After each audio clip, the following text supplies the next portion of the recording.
Hello everyone, this is Earth Archives. The most famous resurrection story now is probably the resurrection of Jesus, but did you know? In fact, there are similar stories all over the world, and they predate Jesus. Let's listen to the story together today. Before the show starts, please subscribe, share, and turn on the little bell. This will help us grow faster. Without further ado, the show begins. Strap yourself in because we're about to take a whirlwind tour through the fascinating world of divine comebacks. You know, the whole dying and then not staying dead thing. Yeah, it's been a hit for millennia, and not just in your Sunday school stories.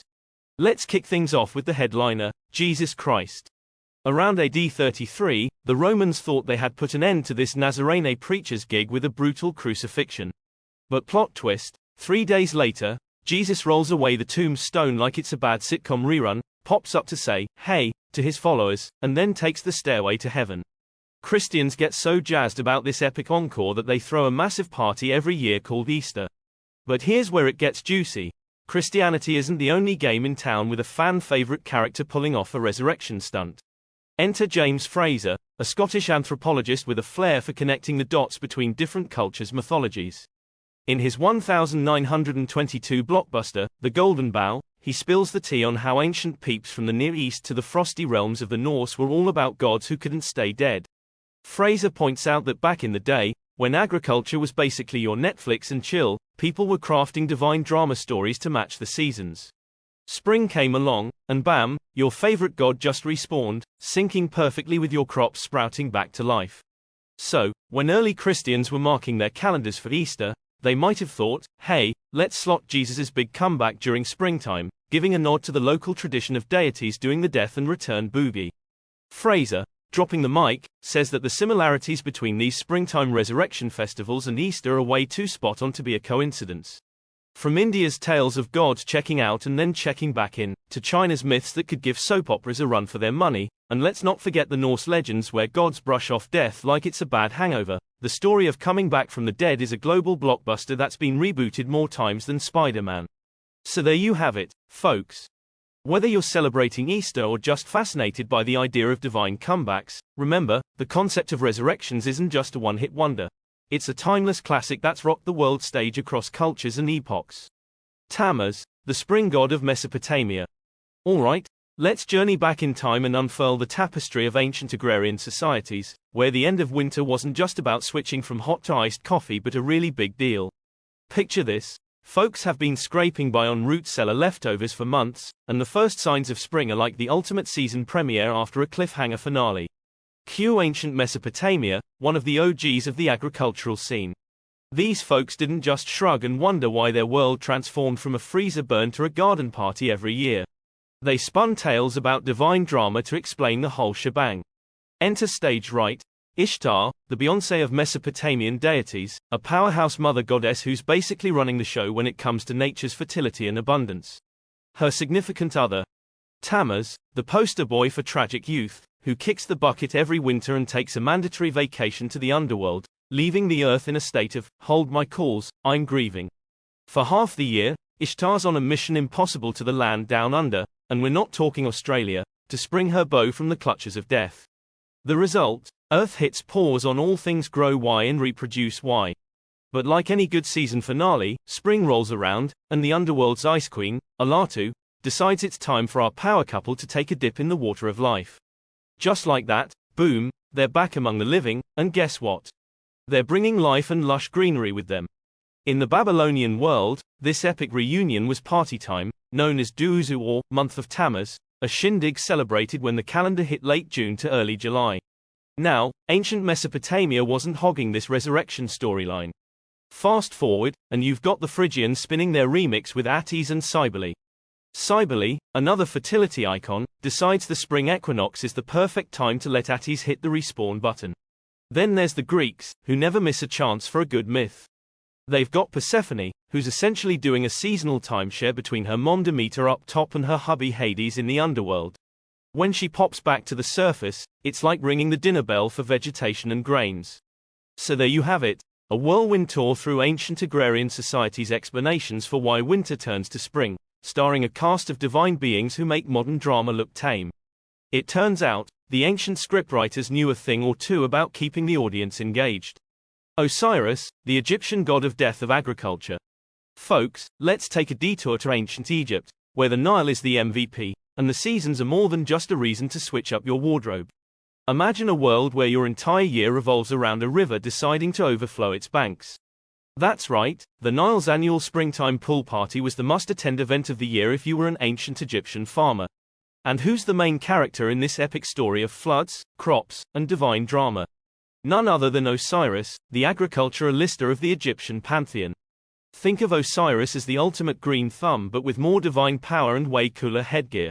So, Osiris is living the dream, ruling the earth with his queen, Isis, who's pretty much the Beyoncé of fertility goddesses. But here's where the plot thickens. Osiris's brother Seth, who's got a serious case of sibling rivalry, decides he's had enough. Seth plays the ultimate villain, betraying Osiris with a move so dramatic it makes soap operas look tame.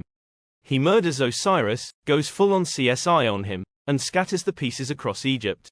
Talk about holding a grudge. But wait, here comes Isis, turning grief into action. She goes on a mission, collecting all of Osiris's bits and pieces like the world's most macabre scavenger hunt. With some divine embalming and a dash of magic, she brings Osiris back to the land of the living, sort of. He becomes the god of the underworld, ruling over the afterlife with a style only a resurrected deity can muster. This comeback story sets the bar so high that ancient pharaohs are like, yep, that's the afterlife plan for me. They all start signing up for the Osiris makeover package, hoping to score immortality through elaborate embalming and mummification rituals. Fast forward a few thousand years, and archaeologists are digging up these royal influences, like Tutankhamun, rocking funerary masks with Osiris's signature look. And there you have it, the ancient Egyptians' version of beating the game of life and unlocking the bonus level, eternal life. Thanks to Osiris, and Isis's refusal to let death have the last word, mummification became the ancient world's hottest afterlife trend. Outwitting death in ancient India. Pack your bags, because we're headed to India, where tales of love, cunning, and cosmic loopholes weave a tapestry as vibrant as a Bollywood blockbuster. This is the story of Savitri and Satyavan, a legend that's been giving hopeless romantics life goals for centuries. Savitri, a princess who could probably moonlight as a brainiac detective, wasn't about to settle for any Joe Schmo with a crown. So, she hit the road, determined to find Mr. Right on her own terms. Enter Satyavan, a woodsman with drop-dead gorgeous looks and a backstory that could make a grown man cry. He used to be princely royalty before life decided to play hardball. Cue the dreamy Bollywood number where Savitri and Satyavan meet and fall head over heels in love. But because a love story without twists is like a samosa without filling, the gods dropped a celestial bombshell. Satyavan had a deadline, and it was precisely 1 year until his expiration date. Fast forward to their first anniversary, and the grim forecast comes true. Satyavan bites the dust, literally, leaving Savitri heartbroken. But then, in a scene worthy of slow motion, the god of death, Yamraj, rocks up to claim Satyavan's soul. Now, here's where Savitri plays her masterstroke. She's not just going to let her husband become underworld real estate. She tails Yamraj through what might as well be a desert marathon, throwing so much devotion and determination his way that he finally says, "All right, lady, you've got one wish. Shoot." But here's the catch. She can't ask for Satyavan's life back. Savitri, with a smirk probably befitting a chess grandmaster, wishes for a brood of kids. Yamraj, thinking he's dodged a bullet, agrees, only for Savitri to checkmate him with, "Excuse me, but how do you expect me to have kids without my hubby?" Yamraj, caught in the ultimate, oh snap, moment, realizes he's got to rewind Satyavan's story and bring him back to the land of the living. And just like that, Savitri and Satyavan are back in each other's arms, probably with the background score hitting a crescendo. Let's hear it for Savitri, who not only outwitted death but gave us all a masterclass in negotiation. Body Dharma and his single shoe. Take you from the buzzing streets of ancient India to the serene peaks of the Pamir Mountains, all thanks to a certain fellow named Body Dharma. Imagine a dude so zen, he makes your most chill yoga instructor look like they're on a caffeine buzz. Body Dharma, or as I like to call him, the Og Zen Master, was this legendary sage who packed his enlightenment into his satchel and hiked it all the way over to China. Picture this guy as the Yoda of Buddhism, tossing out riddles like confetti that could twist your brain into pretzels. Unless, of course, you were on the fast track to enlightenment.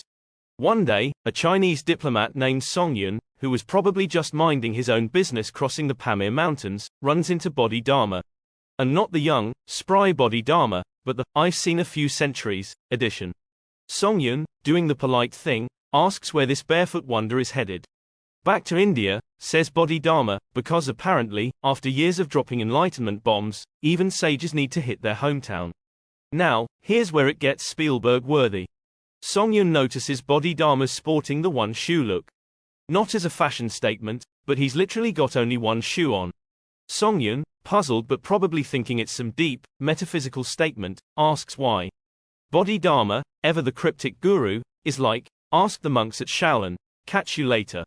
Fast forward, and Songyun's at Shaolin, probably expecting some profound wisdom. Instead, he gets a one-way ticket to a jail cell for lying about meeting Bodhidharma, who, according to the monks, checked out of the mortal realm years ago. Odin's sacrifice, to himself. Let's set sail to the frostbitten realms of Norse mythology, where gods run rampant, and wisdom isn't just handed out like free samples at a grocery store. Oh no, in this epic saga, we're talking about Odin, the granddaddy of Valhalla, a god whose thirst for knowledge could put your late-night wiki wormholes to shame. But here's the kicker. Unlocking the universe's secrets wasn't as easy as hitting up Google for Odin. Nah, the keys to cosmic wisdom were these mystic marks called runes, packed with power so dense not even the divine squad could crack their codes. Yet, for Odin, impossible was just a challenge. Cue the dramatic Viking poetry because Odin's quest for the runes was nothing short of blockbuster material. According to the Hávamál, think of it as the Viking guide to life and legend, our man Odin decided to go full extreme to snatch some enlightenment. How extreme? Try hanging yourself from the cosmos' mightiest tree, Yggdrasil, jabbing yourself with a spear, and then announcing a strict, do not disturb, policy to the rest of the godly gang. For 9 intense days, Odin dangled there, a sight for sore eyes, giving the well of Urd below him the most intense stare-down in mythical history. And would you believe it? On the 9th day, as if the cosmos threw Odin a bone, the secrets of the runes spilled before him, unveiling their power and making all that agonizing suspense worthwhile. Quetzalcoatl, resurrection in Mesoamerica. Let's dive into the vibrant tapestry of ancient Mesoamerican mythology, where gods ruled supreme and Quetzalcoatl, the legendary feathered serpent, reigned as the Michael Jordan of deities. This guy was a big deal, capturing the imaginations of the Maya, Toltec, and Aztec folks for eons. Now, Quetzalcoatl wasn't just your run-of-the-mill god chilling in the heavens. Nope, he was more like the Brad Pitt of the pantheon, a multi-talented icon. To some, he was the agriculture aficionado, a buddy of Tlaloc, the rain god, ensuring those crops stayed lush. But plot twist, like Osiris from the blockbuster hits of Egyptian myths, our boy Quetzalcoatl got looped into some sibling rivalry drama. His brother, in a move worthy of a soap opera, tricked him into getting tipsy on divine booze and, well, let's just say there was a scandal involving a priestess. Feeling the weight of a cosmic tabloid scandal, Quetzalcoatl did the most dramatic thing possible, self-immolation. But because this is myth we're talking about, he wasn't out of the game. Nope, he pulled an epic comeback, rising from the ashes. Here's where it gets even cooler. Quetzalcoatl's got ties with Venus, the Elista of the ancient night sky. Imagine this, Venus doing its radiant morning and evening star gig is actually Quetzalcoatl showing off, becoming the Og of death and rebirth themes.